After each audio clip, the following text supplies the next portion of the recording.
안녕하십니까, 조재팔입니다. 자, 오늘은 소액으로 투자할 수 있는 물건 한번 봅니다. 군산 2018 타경 104403 전북 익산에 있는 물건입니다.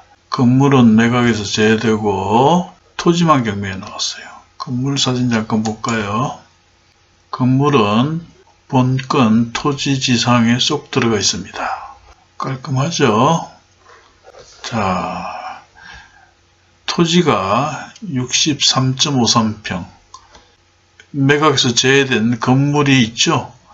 92평방미터인데 감정금액이 6,544,000원, 840만원짜리 토지 지상에 6,500짜리 건물이 있다. 건물 주인이 이 땅을 매입을 해야죠. 자, 그래서 그런지 2019년 7월 22일 날 매각이 됐습니다. 3명이 입찰해서 낙찰 금액은 1,887만 8,750원, 224.75%의 낙찰이 됩니다. 굉장히 비싸게 낙찰받았죠. 자, 그런데 여기에 특별 매각 조건에 농지 취득 자격증명 제출하라고 되어 있습니다. 자, 이 사건 낙찰자는 7월 22일 날 낙찰을 받고 법원 문건 접수해놓은 거 볼까요? 7월 26일 날 농지 취득 자격증명 제출 이렇게 돼 있죠. 지상에 건물은 있지만 농지 취득 자격증명은 발급받아서 제출을 했습니다. 그런데 이 낙찰자는 무슨 이유인지 모르지만 대금을 미납했습니다. 대금을 미납하는 사유는 굉장히 많죠. 그중 제일 많은 사유가 비싸게 낙찰받았다, 이렇게 판단돼서 미납한 경우가 많죠. 낙찰은 받았으나 직접 건물주와 협상을 해보니 좀 여의치가 않다, 너무 비싸게 낙찰받는 바람에 처리하기가 쉽지 않아서 미납했을 가능성이 굉장히 높습니다. 제가 볼 때는. 그래서 다시 재경매가 나오게 됩니다. 9월 30일 재경매 나오죠. 그런데 이때는 단독 입찰이죠.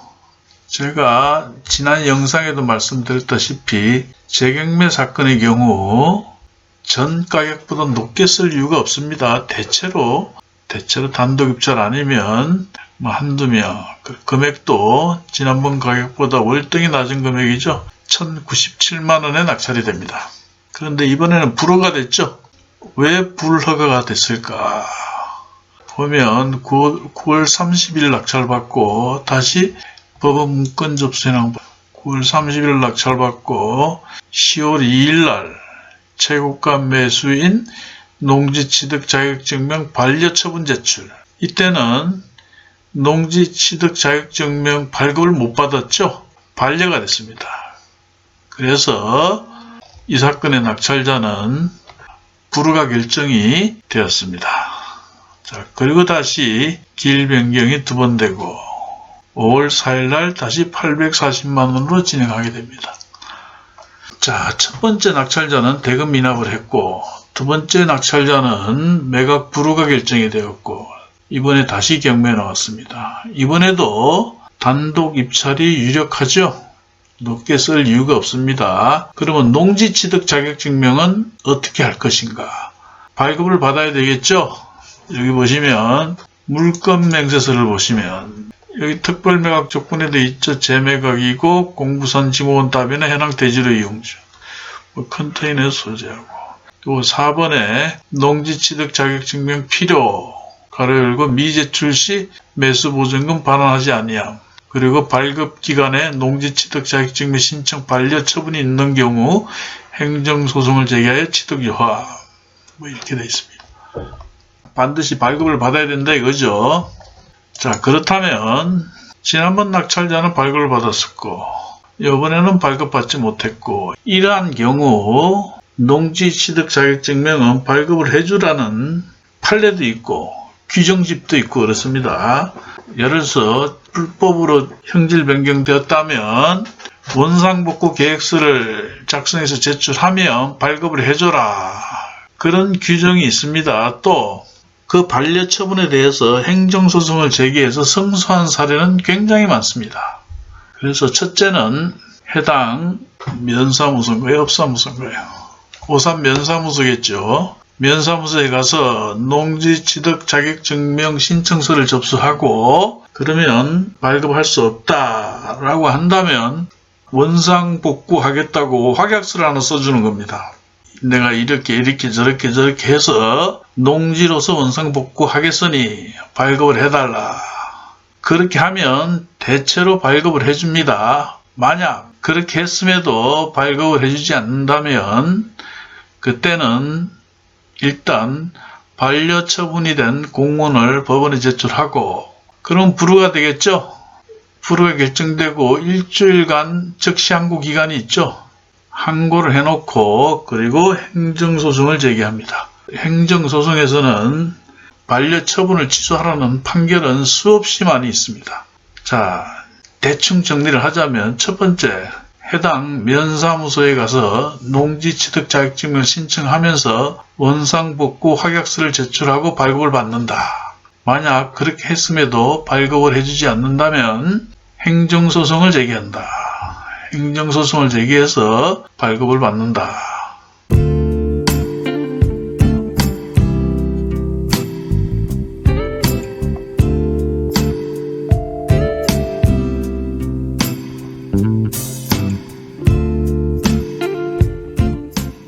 여하튼 이 물건은 농지취득 자격증명이 관건입니다. 농지취득 자격증명만 발급받을 수 있다면 괜찮아 보입니다. 자, 그러면 농지취득 자격증명을 신청할 때 원상복구 확약서는 어떻게 쓰는가? 자, 그 샘플을 여기 내보냅니다. 천천히 읽어보시기 바랍니다.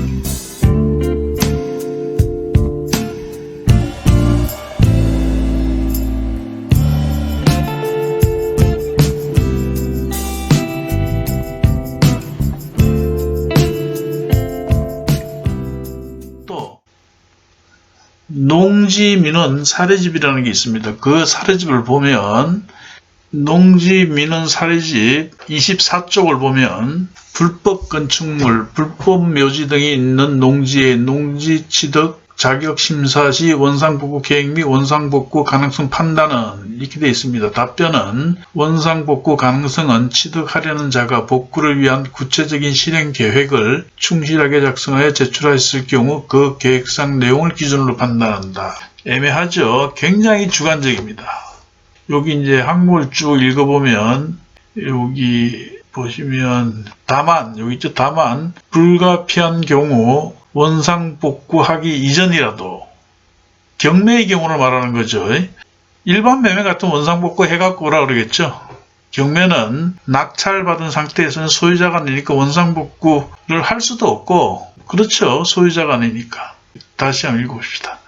다만 불가피한 경우 원상복구하기 이전이라도 취득자가 원상복구 계획을 제출하여 그 실현 가능성을 인정한 경우에는 농취증을 발급할 수 있습니다.